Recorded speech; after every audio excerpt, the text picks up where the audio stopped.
Greetings to all of humanity. It's really a joy, it's my pleasure, it's my honor to be out here, well connected with nature and always bringing you this message of emancipation, whereby I'm pointing you to look inwardly to discover that your real identity is your divinity. And that is why I want to speak to you today concerning death. And it can be a very controversial subject because it is one of the things that many people are so much afraid of, because most people are afraid of the unknown. But when you know something by experience, all doubt and all fear of that thing would be removed because you know it by experience. Now, let us look at death for a moment. We all know that everyone rejoices when there is a birth. And most people fail to realize that that birth in the physical world that they are seeing or experiencing through a woman giving birth to a child, that a death is actually taking place in the spirit world. So in the world of spirit, there is a death, but in the world of the physical, there is a birth. So a birth is a death, and a death is a birth.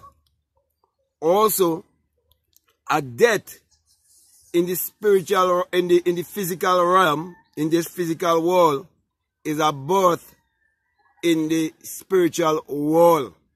So when a person leave here, they are going into a world of spirit. They're going back to form.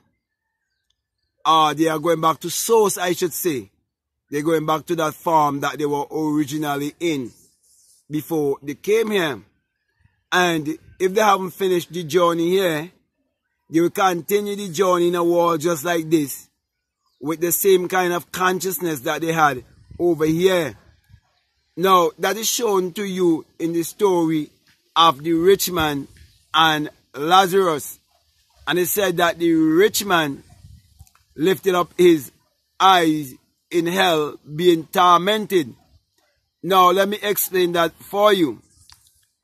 And it says that Abraham's bosom was where the poor man or Lazarus would have found himself. So here we are seeing a place of torment and a place of joy and happiness. And all of this have to do with states of mind or states of consciousness. So here it was showing you that the rich man, he died, and his consciousness was never renewed. He was never transformed in his thinking, because he would have never finished this journey knowing exactly his true identity. And so, because he had worry, stress, problem, frustration, and all of these things, and he died with these things, he continued his life in that realm, in that state of mind.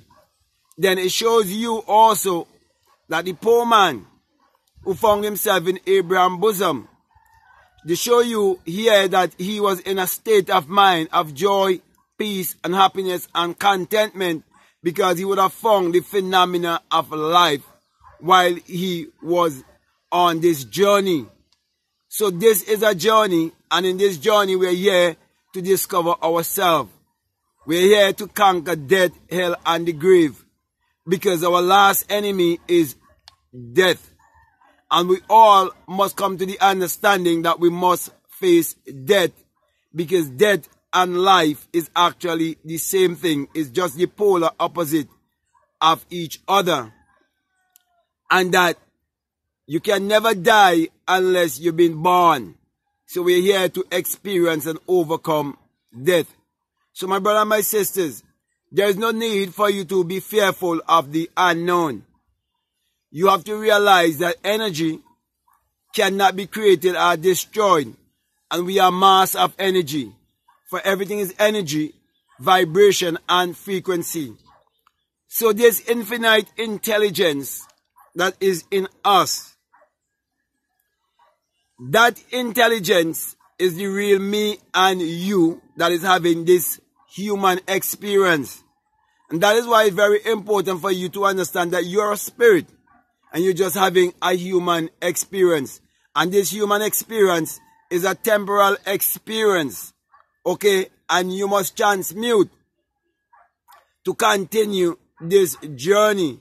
And that is what will make life has meaning. Okay? So my brother and my sisters, just as you see the metamorphosis of a caterpillar into a beautiful butterfly, and it goes through those 3 stages. Okay? It's the same thing with us, going through different stages. And so we have to have that kind of understanding and realize that there is no such a thing as a hell that you're going to go to literally and burn forever. But you're going to burn within the mind of the thoughts that you hold. If they are tormenting and they are fear, it's like burning in an inferno. Okay? Because you have all of these thoughts of fear, doubt, guilt, shame, and all of these things, and you've been consumed by all of these things. But when your mind is free, because you know who you are, and you understand that it is your own thoughts that is creating your reality and your personality, and you realize that you can create your reality consciously, then you would realize what it really means in the Bible when it says, as a man thinketh in his heart, so is he. Then you would realize that truly, true salvation is self-realization. Therefore, you must know who you are. You must come to that place of knowing that you are God in flesh. You must come to that place of knowing that you are eternal. You must come to that place to know that life cannot die. Death is not what you really think it is. Also, when you awake from this dream of life and realize that it's all a dream, then you would realize that this world that you're beholding is all an illusion. It's an illusionary world.